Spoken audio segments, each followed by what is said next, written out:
प्याः छायकमनन्तिमेकं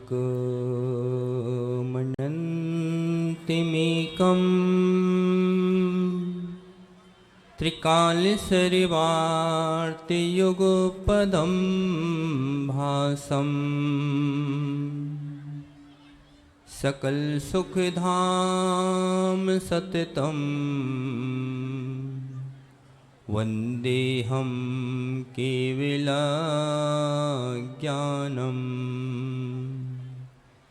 चारित्रं सर्वजनैश्चरितं प्रोक्तं च सर्वशेषेभ्यः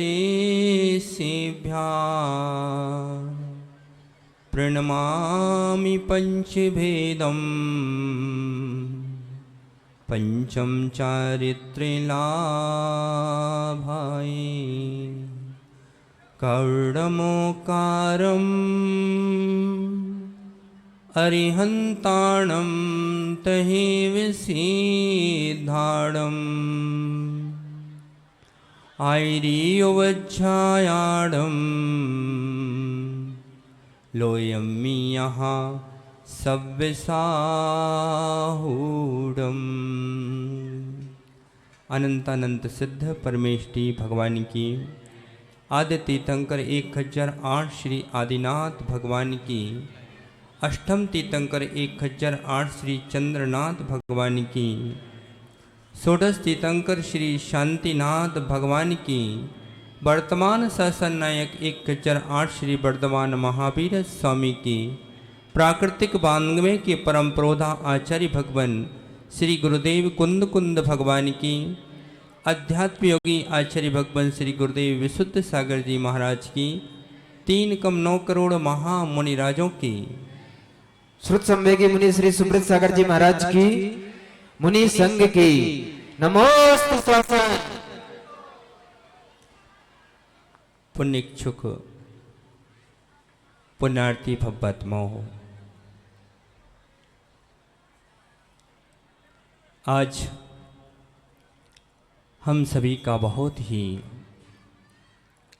अति पुण्योदय में आया है कि हमने आज साक्षात तीर्थंकर भगवान की दीक्षा देखी। वे भव्य जीव हुआ करते हैं जो तीर्थंकर भगवान की कल्याणकों को निहारा करते हैं। मनुष्यों, तलवार की धार पर चलना सरल है, परंतु इस निर्घंत मार्ग पर चलना बहुत कठिन है। संसार को जीतना बहुत सरल है प्रकाश पंडित जी, परंतु निज के मन को संभालना बहुत कठिन है। अनेक विश्व विजयी हुए सोनू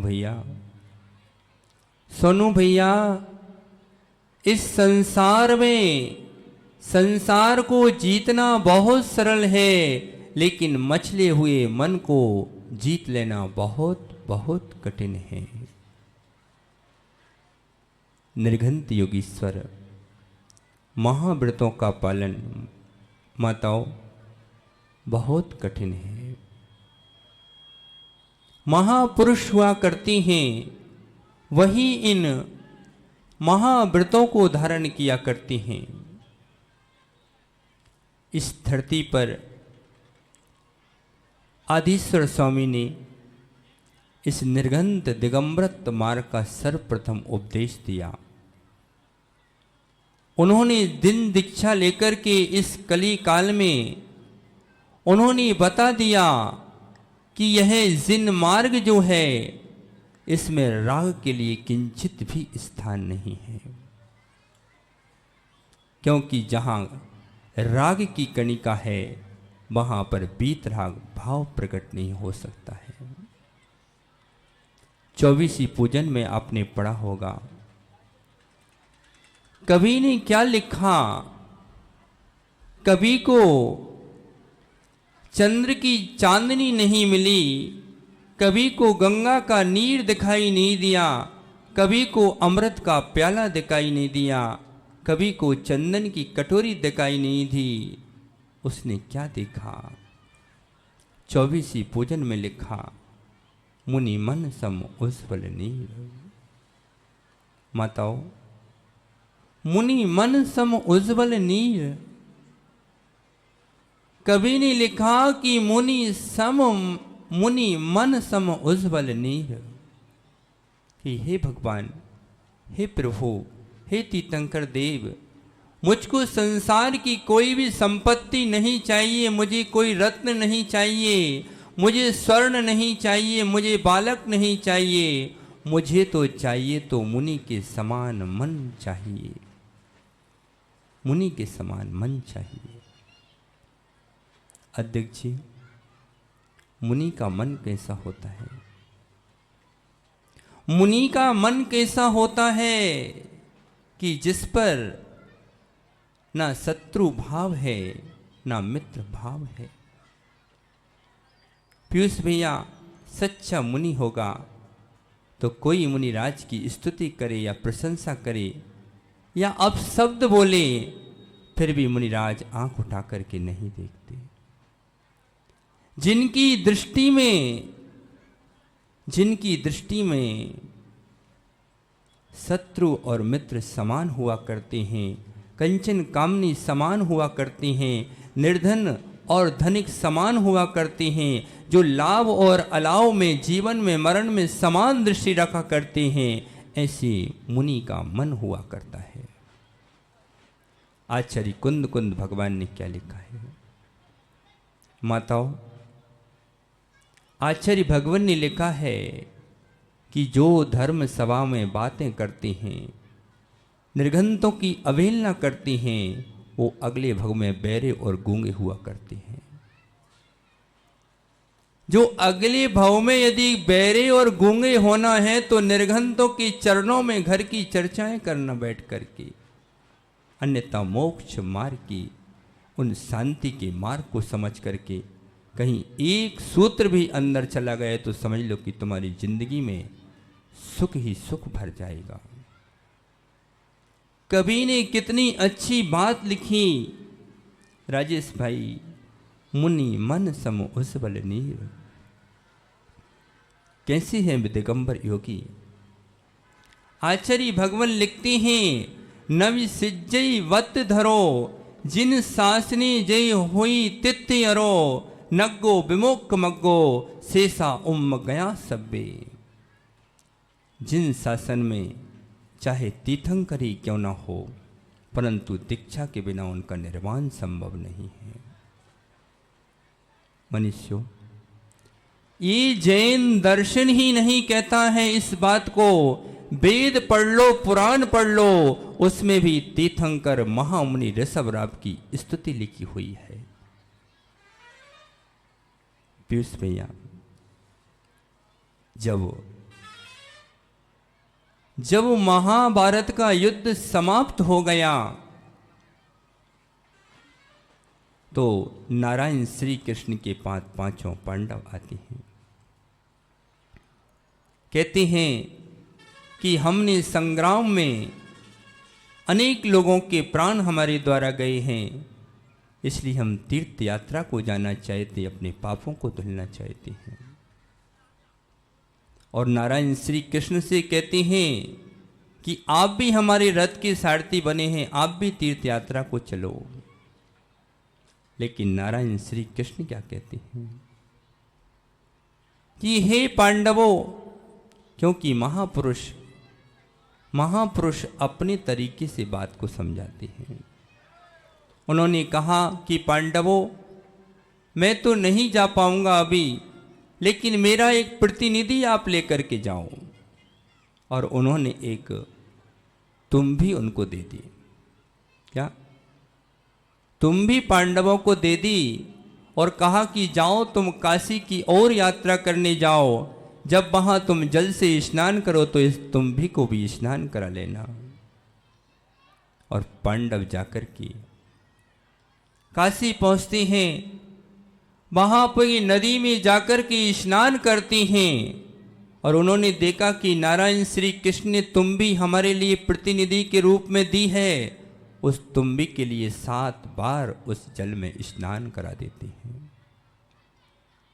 अनेक तीर्थों पर वे जल स्नान करते हुए, वंदना करते हुए, यात्रा करके उस तुम्बी को बड़े संभाल के लाते हैं और नारायण श्री कृष्ण से कहते हैं कि भगवान, हमने तो एक बार जल में डुबकी लगाई, लेकिन इस तुम्बी को हमने 7-7 बार स्नान कराया है।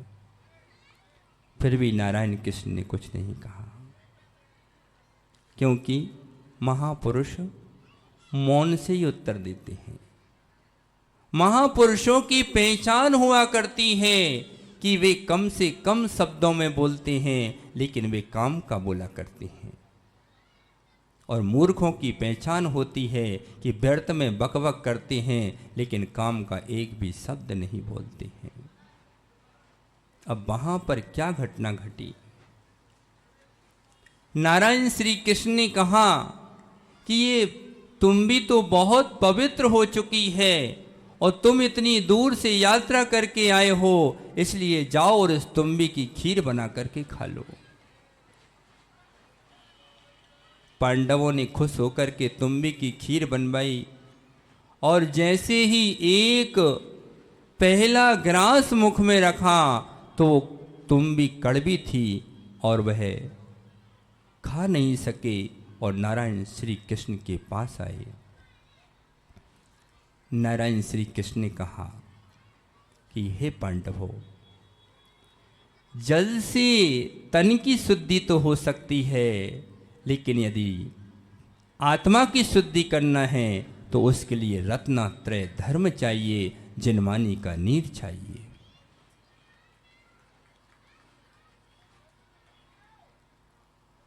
नारायण श्री कृष्ण ने क्या कहा?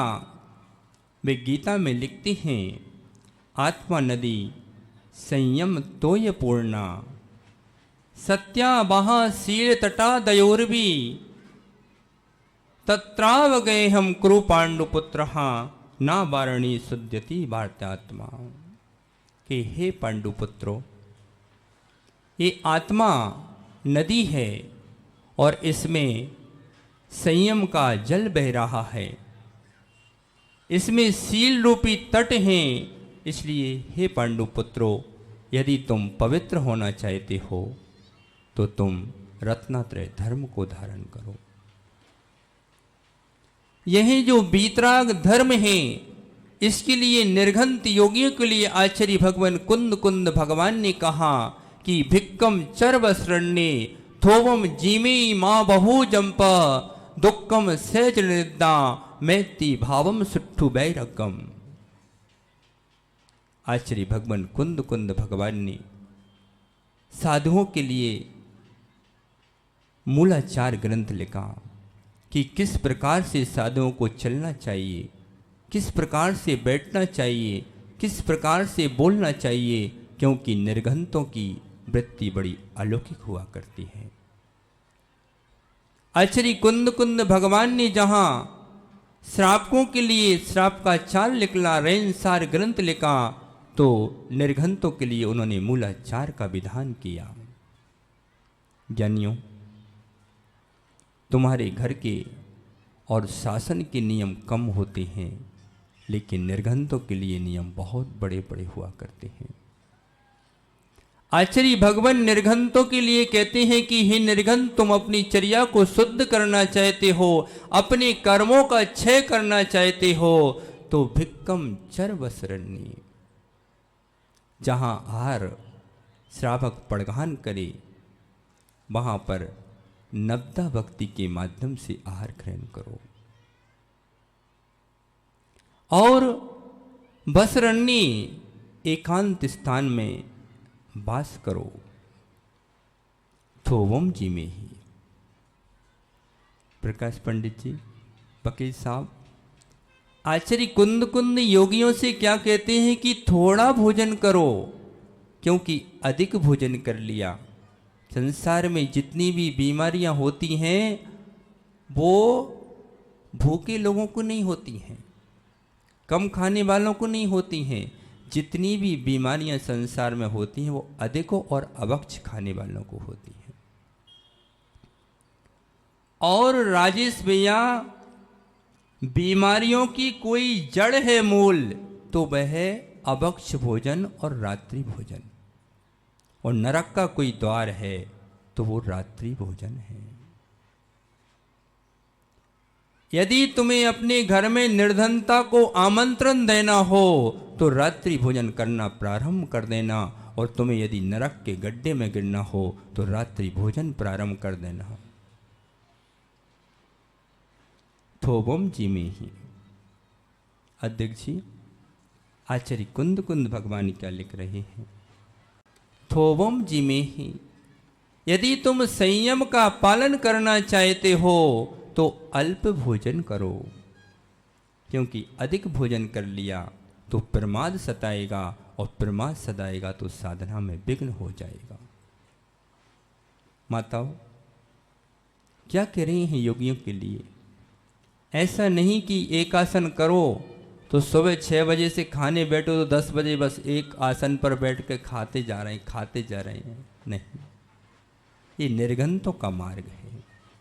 और आज ये निर्घंतों ने हमें बता दिया है कि आज देखो, आज मालूम था कि आज तीर्थंकर दीक्षा लेने वाले हैं, और आज तीर्थंकर महामुनिराज उपवास करने वाले हैं, नेमिनाथ स्वामी और ऋषभनाथ स्वामी, इसलिए देवों ने आकर के वर्षा कर दी।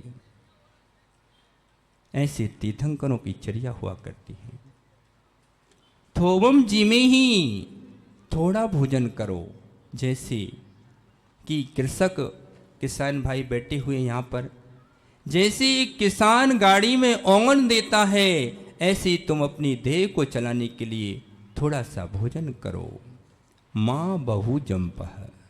माताओं, आचार्य कुंद कुंद भगवान क्या कह रहे हैं कि यह योगी तुम संयम का पालन करना चाहते हो, कर्मों को क्षय करना चाहते हो, तो बहुत मत बोलो, अल्प भाषण करो। साधुओं के लिए लिखा है कि उनके लिए किसी भी मिथ्या दृष्टि से चर्चा नहीं करना चाहिए। अध्यक्ष जी, एक आप तो वकील हैं और आप बहुत अच्छी समय से समझते हैं कि बोलने की कितनी कीमत होती है। यदि वकील साहब के पास कोई व्यक्ति जाता है तो पहले क्या कहते हैं कि भैया पहले फीस जमा करो, फिर सलाह देते हैं हम आपको। एक व्यक्ति, एक रविंद्र भाई कहाँ गए हमारे, एक पवन भैया, आपके पास एक टार्च है और आप टार्च लेकर के अंधेरे में चले जा रहे हैं। आपने थोड़ा स्थान देख लिया और टार्च को बंद कर लिया। क्यों कर लिया बंद? क्योंकि हमारी टार्च के सेल खत्म हो जाएंगे। माताओं, तुम तो इस चीज को बहुत अच्छे से जानते हो। यदि कोई पड़ोसी हंसिया भी लेने आ जाए तो कहते हो भैया अभी मिल नहीं रहा है, क्योंकि उसको हंसिया देंगे तो हमारी धार खत्म हो जाएगी।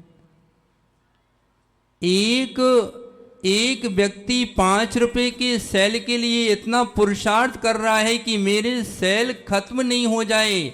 जब तुम मोबाइल पर बात करते हो तो क्या सोचते हो, अरे भैया जल्दी से मोबाइल रख, नहीं मेरी बैटरी का चार्ज खत्म हो जाएगा। एक बैटरी के चार्ज के लिए तुम्हें इतनी कीमत लग रही है, और तुम्हें अपनी अनमोल जिंदगी के क्षण कैसे व्यर्थ में निकाल दी, इसकी कोई कीमत नहीं है। ये अनमोल है नर्तन पाना, सुर दुर्लभ है नर्तन पाना। पूछो स्वधर्म इंद्र से कि जब पालकी उठा रहे थे, जब तीर्थंकर प्रभु बैराग को धारण करते थे, सबकी आंखों में आंसू भराए, और स्वधर्म इंद्र भी आंसू गिरा करके कह रहा था कि भगवान मुझे पालकी में हाथ लगा लेने दो।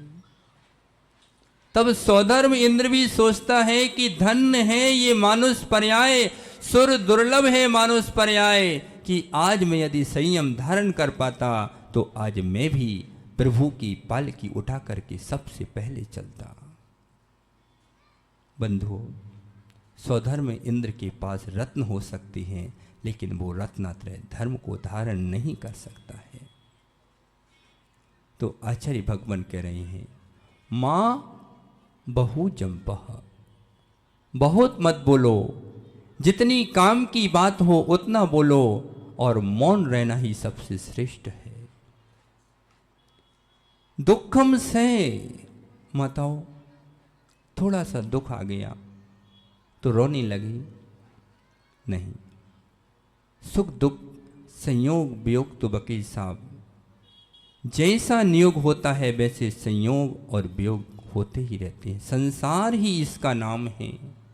यदि संसार में सुख दुख नहीं होंगे तो संसार ही किस काम का। तो मुनियों से कह रहे हैं कि पता नहीं कब तुम्हारे ऊपर उपसर्ग हो जाए, इसलिए दुखों से भावित अपनी आत्मा को करो। क्योंकि निर्घंत योगी उपसर्गकर्ता पर भी उत्कर्ष की बात सोचते हैं। वे कभी उपसर्गकर्ता को भी गिराने का प्रयास नहीं करते हैं। ऐसी निर्घंत योगियों की चर्या हुआ करती है। जितने दाह क्या कह रहे हैं योगियों से, हे भरत बाहुबली, योगियों से कह रहे हैं आचार्य भगवान कुंद कुंद देव कि निद्रा पर विजय प्राप्त करो। क्योंकि निद्रा ही ऐसी चीज है कि निद्रा में व्यक्ति कितने सारे पाप कर लिया करता है। इसलिए योगियों से कह रहे हैं कम से कम सोनू भैया कम से कम निद्रा को धारण करो।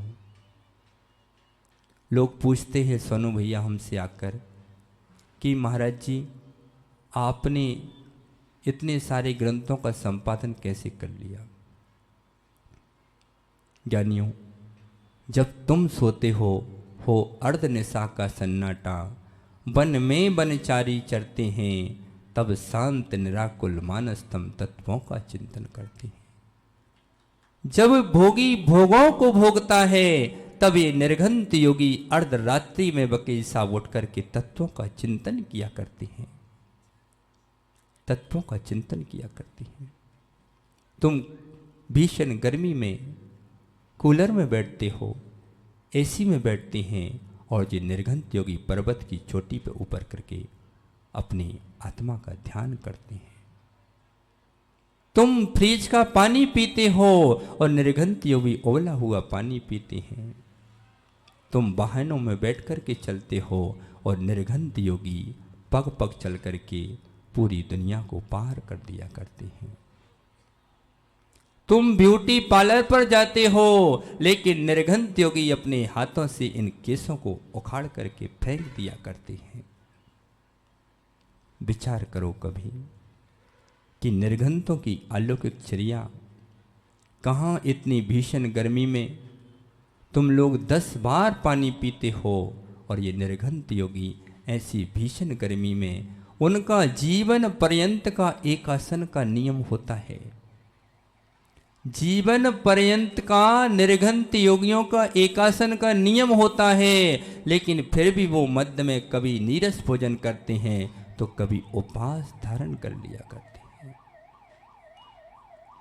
मैत्री भावम मुनियों को कह रहे हैं कि हे मुनि, तो मैत्री भावम को धारण करो, सभी जीवों को समान दृष्टि से देखो, और कह रहे हैं सुट्टू भैरकम, यदि तुम अपने संयम को सुरक्षित रखना चाहते हो पीयूष भैया, तो वैराग्य भावना को धारण करो।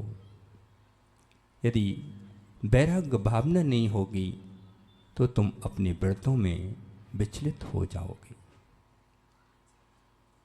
वकील साहब, जब हम 2013 में आचार्य भगवान के साथ रामटेक पहुंचे तो वहाँ पर आचार्य विद्यासागर महाराज जी विराजमान थे। सभी साधु बैठ गए। हमारे गुरुजी ने आचार्य श्री विद्यासागर महाराज जी से कहा कि इन सभी शिष्यों को कुछ उपदेश दीजिए। तो आचार्य श्री ने पता है क्या समझाया कि बेटा, यदि अपनी व्रतों में तुम स्थिर रहना चाहते हो तो व्रतों की भावनाओं का चिंतन करते रहो। आचार्य सिंह ने जब हम आने लगे तो हमने कहा भगवान कुछ एक सूत्र दीजिए। तो उन्होंने कहा कि बेटा अपने द्वारा जिन शासन की अप्रभावना ना हो यही सबसे बड़ी प्रभावना है।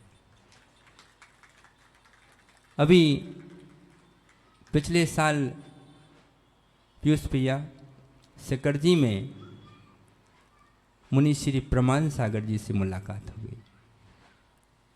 हमने कहा भगवान को सूत्र दीजिए।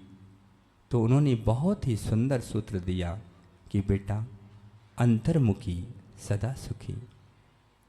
जो अंतर्मुखी दृष्टि रखता है वो निश्चित रूप से अपने जीवन में सुखी जीवन जीता है। और पिता हो तो ऐसा होना चाहिए। एक पिता के 4 बेटे थे।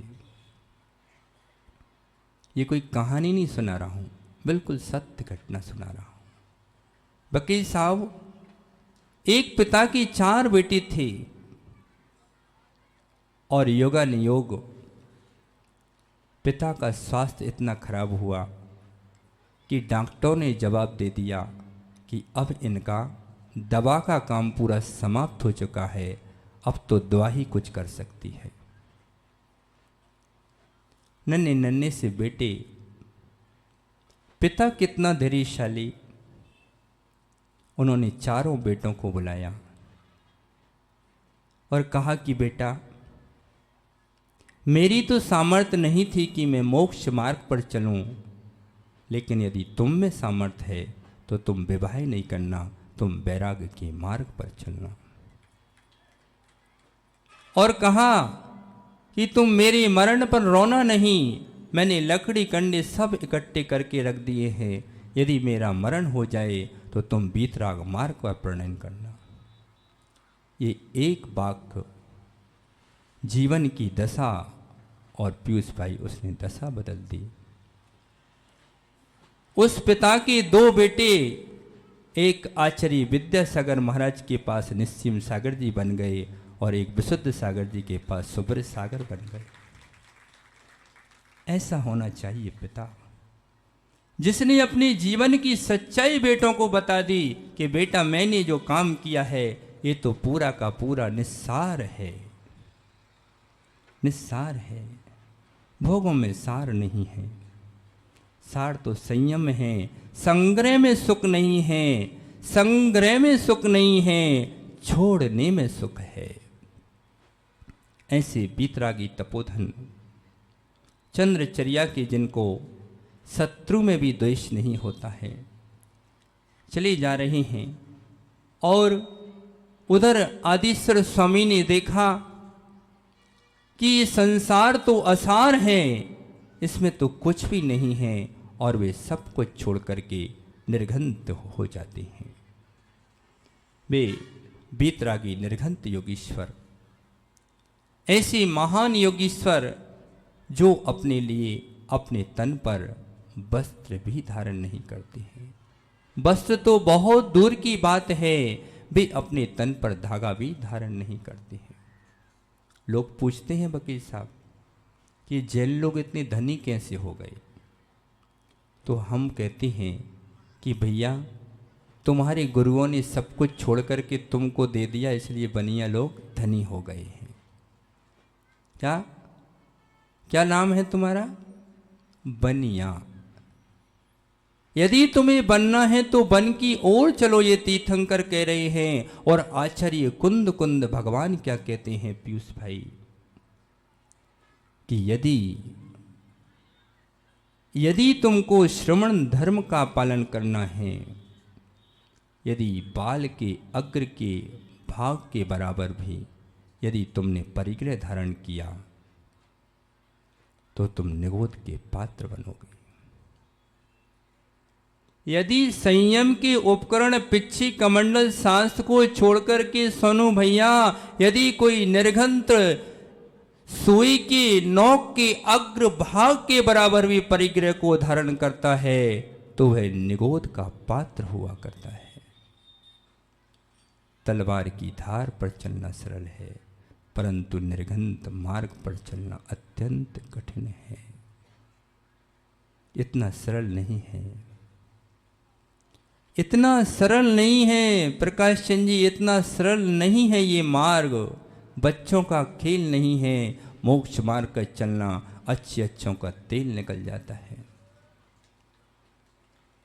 एक बाल पटा करके कभी देखा तुमने सिर का? एक बाल पटा करके देखना क्या होता है। लेकिन निर्घंत योगी, जब निर्घंत योगी वैराग्य से भरते हैं तो तीर्थंकर को देखो पंचमुष्टि केस लौच कर करके दीक्षा को धारण कर लिया करते हैं। लेकिन ममता की, ईशान बेटा, ममता की छाव ऐसी होती है, ममता की छाव ऐसी होती है कि सैकड़ों वर्ष निकलने पर भी कुछ परेशानी पता नहीं चलता है। सुख के दिन बीतते पता नहीं चलता है। सुख के दिन पलक झपकते निकल जाते हैं। नीलेश भैया, राजेश भैया, अब तो सुख के दिन पता नहीं चलते हैं। अब 2 दिन और शेष है। कब दिन निकल गए पता नहीं चला, अब 2 दिन और शेष हैं। ऐसे ही पूरा का पूरा मोह की रस्सी से बने मानव का पूरा जीवन कैसे निकल जाता है पता नहीं चलता है। ऐसे निर्घंत योगियों के मार्ग को इस धरती पर, पीयूष भाई कभी इतिहास भी पढ़ा करो, इस धरती पर मर्यादा पुरुषोत्तम श्री राम के जन्म लेने के पहले अयोध्या में करोड़ों वर्ष पहले ऋषभ देव का जन्म हुआ था। वे ऋषभ देव जिनकी स्तुति वेदों में की गई है। श्री राम, मर्यादा पुरुषोत्तम श्री राम, वशिष्ठ अपने गुरु वशिष्ठ से कहते हैं, योग वशिष्ठ में लिखा है कि श्री राम कहते हैं वशिष्ठ गुरु से कि मुझे इस संसार में अच्छा नहीं लगता है। ना हम रामो ना में वांछा ना भावे सुचे मनहा जिनो यथा स्वात्मन्ने मिच्छामि शांति मस्ततो। श्री राम क्या कहते हैं कि हे गुरु वशिष्ठ, मैं राम नहीं हूँ, मेरी कोई वांछा नहीं है, मैं तो जिन देव की तरह निर्घंत होकर के बीतराग मार्ग का अनुभवन करना चाहता हूं। ऐसी बीतराग मुद्रा, विश्व की वंदनीय मुद्रा प्रकाश चंद जी, ऐसी निर्घंत मुद्रा जो जैन दर्शन में ही नहीं अन्य दर्शनों में भी वंदनीय की गई है। गुरु ग्रंथ साहिब में लिखा है, गुरु ग्रंथ साहिब में लिखा है कि गुरु ग्रंथ दैया दिगंबर देहि विचारी अरे मरई अवर नहीं मारी। गुरु ग्रंथ साहिब में लिखा है कि दिगंबर गुरु दया के धारी होते हैं, उन पर कोई उपसर्ग करते तो वो तो मर जाते हैं, लेकिन वे किसी पर हथियार से वार नहीं किया करते हैं। ऐसे बीतरागी तपोधन, धन्य धन्य है ये बीतरागी तपोधन। दुनिया के लोगों ने दुनिया की चीजों की खोज की, लेकिन इन बीतरागी वैज्ञानिक निर्घंत योगियों ने अपने चैतन्य भगवान आत्मा की खोज की, अपने चैतन्य भगवान आत्मा की खोज की। बंधुओं, तीर्थंकर महामुनि पद को धारण कर लिया। राजकुमार ऋषभ देव ने देखा कि अरे ये संसार तो नश्वर है, और एक नृत्यांगना की मृत्यु देख करके उनको वैराग्य उत्पन्न हो गया और वे बीतनाग मार्ग पर चल पड़े। अजितनाथ तीर्थंकर ने बिजली चमकते हुए देखी और वे संसार की नश्वरता को देख करके चल पड़े। ऐसे ऐसे तीर्थंकर भगवान ने भी, जिनके पास किसी संपत्ति की कमी नहीं थी, जिनके पास वैभव की कमी नहीं थी, ऐसे बीतरागी तपोधनों ने अपनी इस धरती पर बीतराग भाव को धारण करके, संयम को धारण करके और अपनी आत्मा का कल्याण किया है। अंधी दौड़ में दौड़ रहा है इंसान, और दौड़ते दौड़ते दम तोड़ रहा है इंसान। जाना पूरी दुनिया को, पर नहीं जाना चेतन भगवान को। जो जानन हारा है उसको नहीं जाना। मैंने दुनिया को तो अनंत बार जाना, लेकिन जो जानन हारा निज भगवान आत्मा है, यदि उसको एक बार जान लेते तो इस संसार में पुनः जन्म लेना नहीं पड़ता। ऐसा ये बीतराग मार्ग, ऐसे जो तलवार की धार पे चलने से भी कठिन है, ऐसे मुनि भगवंतों के चरणों में चक्रवर्ती भी आकर के माथा टेक दिया करता है। मनुष्यों, ज्ञानियों, जैसे वाहन में ब्रेक की आवश्यकता हुआ करती है, नदी में तट की आवश्यकता होती है, गाड़ी में नट की आवश्यकता होती है, सागर में सीमा की आवश्यकता होती है, अश्व में लगाम की आवश्यकता होती है, और हाथी में अंकुश की आवश्यकता होती है, और ऊंट के लिए नकील की आवश्यकता होती है, घर में द्वार की आवश्यकता होती है। ऐसे ही अपने जीवन में संयम की आवश्यकता है, क्योंकि संयम नहीं होगा तो बिना ब्रेक की गाड़ी के समान हमारा अंत हो जाएगा। संयम पर सुरनाथ जजे हैं, संयमों के चरणों में आकर के, संयमी के चरणों में आकर के सम्राट भी माथा टेक दिया करते हैं। वे निर्घंत योगी कैसे होते हैं? तन पर वस्त्र नहीं। वे बीतरागी निर्घंत कैसे होते हैं? तन पर वस्त्र नहीं, मन में विकल्प नहीं, अपनों पर राग नहीं, पर से द्वेष नहीं।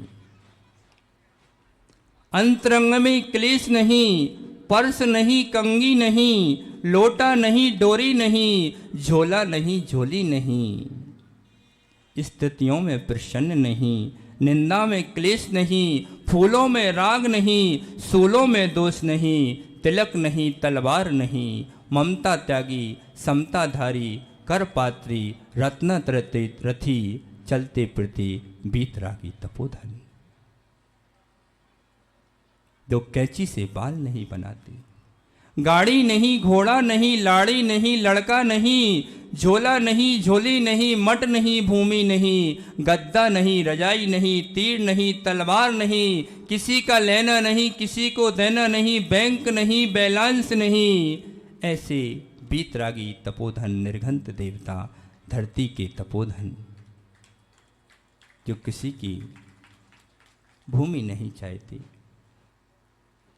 किसी से भूमि नहीं चाहते, और वो अपने जीवन में हमेशा एक ही कि हमारे कर्मों का क्षय कैसे हो। मनुष्यों, अपने जीवन में इतना जान लो, अपने जीवन में इतना विचार कर लो कि मैं क्या साथ लेकर के आया था और क्या साथ लेकर के जाऊंगा।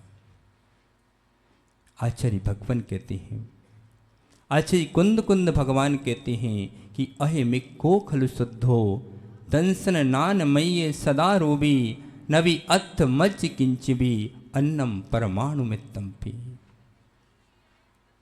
कि अन्य परमाणु मात्र भी मेरा नहीं है, और मनुष्य जब मृत्यु होती है, वकील साहब, जब व्यक्ति की मृत्यु होती है तो घर का कफन भी नहीं लगाया जाता है। माताओं, जब व्यक्ति की मृत्यु होती है तो कभी भी घर का कपड़ा कफन में नहीं लगाया जाता है। वो कफन का वस्त्र तो कोई रिश्तेदार ही खरीद करके लाता है। और ध्यान रखना कि कफन में जेब नहीं होती है। कोई भी ऐसा व्यक्ति नहीं है कि मरने के बाद किसी वस्तु को लेकर के यहां से गया हो। सब कुछ छोड़ करके यहां जाना पड़ता है, सब कुछ छोड़ करके जाना पड़ता है। ये निर्घंत मार्ग है, ये बीतराग मार्ग है, ये महाबलियों का मार्ग है, जिसमें मांगा नहीं जाता है, इसमें तो सकल दान दिया जाता है। सकल दान, जितनी भी संपत्ति है, वैभव है, सबको छोड़ करके निर्घंत मार्ग पर चला जाता है। उस माँ की दशा को देखना, कैसे बिलक बिलक करके माँ रोती है।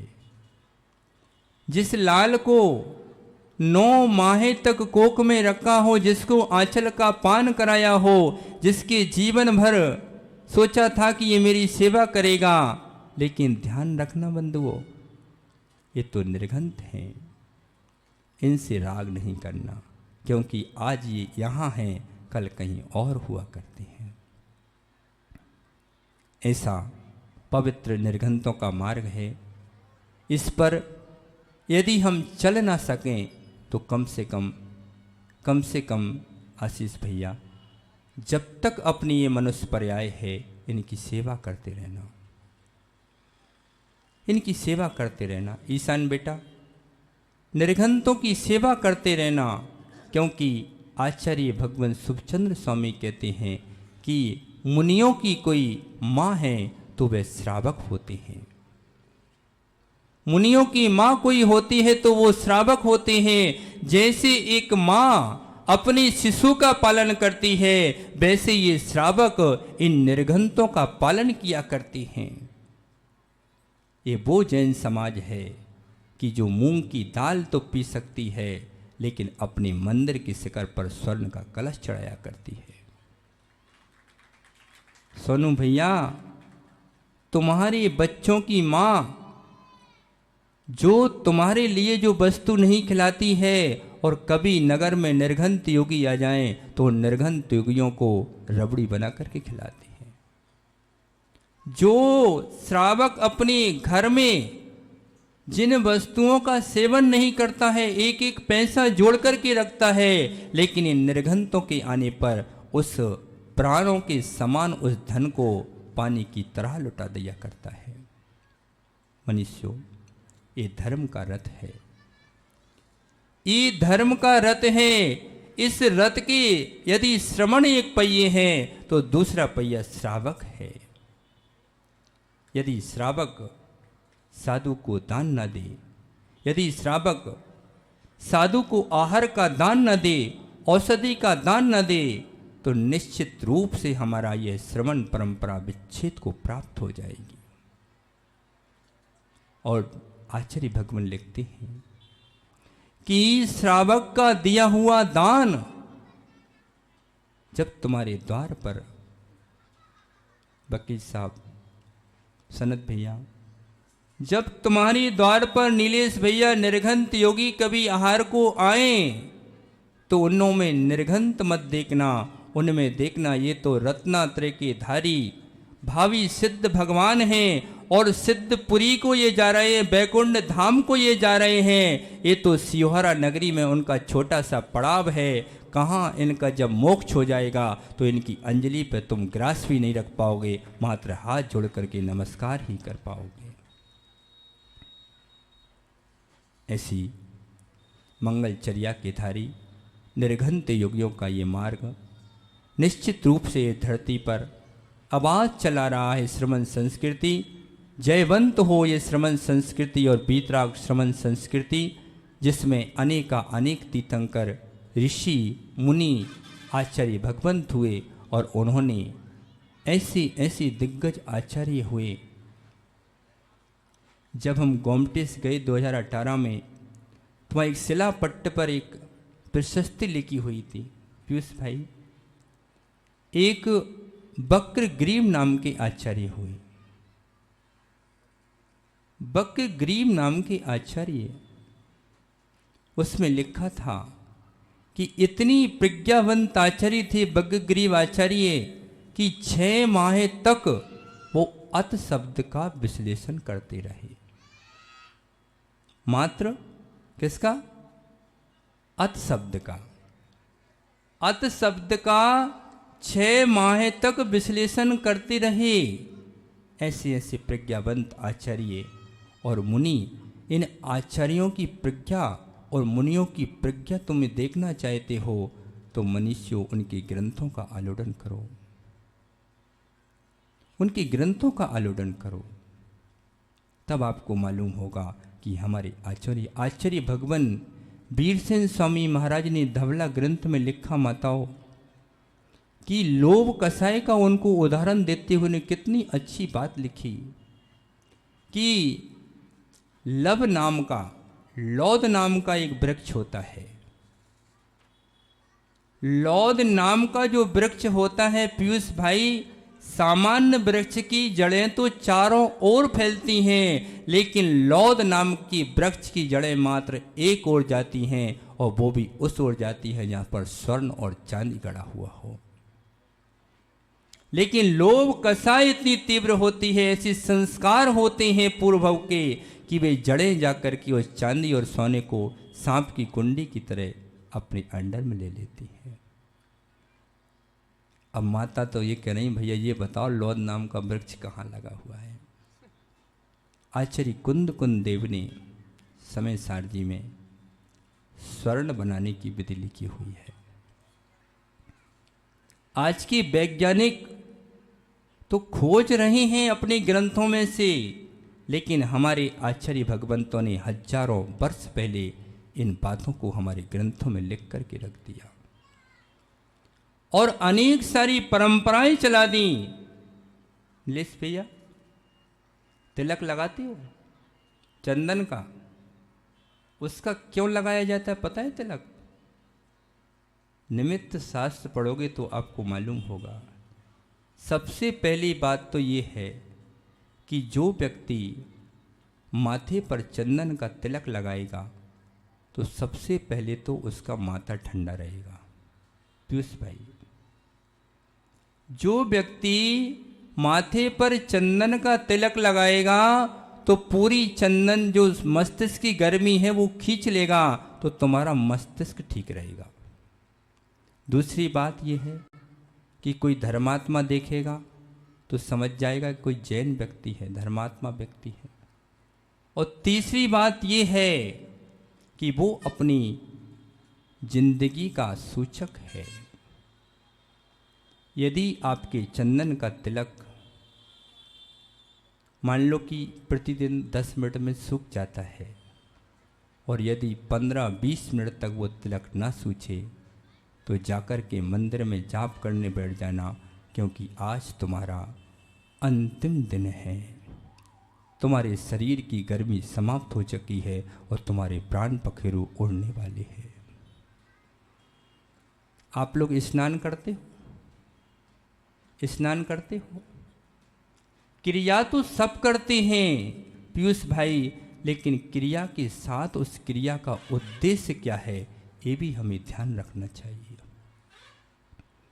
जब तुम स्नान करते हो और तुम्हारा ये वक्ष स्थल पहले सूख जाए और तन का पानी न सूखे, तो उस दिन सबको जय जिनेन्द्र करके क्षमा मांग के वकील साहब किसी गुरु के चरणों में जाकर के बैठ जाना, क्योंकि अब तुम्हारी आयु 15 दिन की शेष है, तुम्हारी गर्मी शांत हो चुकी है। ऐसे ऐसे रहस्य हमारे आचार्य भगवंतों ने ग्रंथों में भर दिए हैं, और तुमको निर्घंत बनना है। आज तो ऐसे लोग हो गए पीयूष भाई कि जिन निर्घंतों ने हमारे लिए ग्रंथ दिए, उन ग्रंथों को पढ़ करके वो निर्घंतों को नहीं मानना चाहते हैं। अरे निर्घंतों ने ग्रंथ दिए हैं, ग्रंथों से निर्घंत नहीं बने हैं। यदि तुम निर्घंतों को ही नहीं मानोगे तो तुम भगवंत किस में प्रकट करोगे? क्योंकि भगवत्ता निर्घंतता से ही प्रकट हो सकती है, और इस संसार में निर्घंतता के अलावा कोई भी ऐसा धर्म नहीं है जिससे निर्वाण की सुख की सिद्धि हो सके। यदि तुम्हें निर्घंतों की प्रज्ञाभास से प्रारंभ होती है, संसार के साहित्यकारों की, चिंतकों की, लेखकों की, संसार के लोगों की जहां पर प्रज्ञा अंत हो जाती है, उससे बहुत कहीं आगे से हमारे निर्घंतों की प्रज्ञा प्रारंभ हुआ करती है। ऐसे बीतरागी तपोधन, ऐसे निर्घंत योगी मुनि भगवान इस धरती के चैतन्य देवता हैं। उनकी भक्ति से अपने जीवन में बीतरागता के कुछ अंश प्राप्त करो, क्योंकि जब इत्र बेचने वाला आता है तो कुछ लोग इत्र खरीद करके सूंघते हैं, लेकिन इत्र वाला जहाँ से निकल जाता है उस गली में अपने आप सुगंध ही सुगंध फैल जाती है। संतोष भैया, इस पर्याय में यदि निर्घंत ना बन सके तो कोई बात नहीं है। यदि निर्घंतों की तुम सत्संगति करोगे तो तुम्हारे जीवन में संतोष धन अवश्य आ जाएगा। इन्हीं मंगल भावों के साथ कि संयम में सुख है, संग्रह में सुख नहीं है, छोड़ने में सुख है, जोड़ने में सुख नहीं है। इन्हीं परम पुनीत भावों के साथ परम गुरुदेव आचार्य भगवान श्री गुरुदेव विशुद्ध सागर जी महाराज की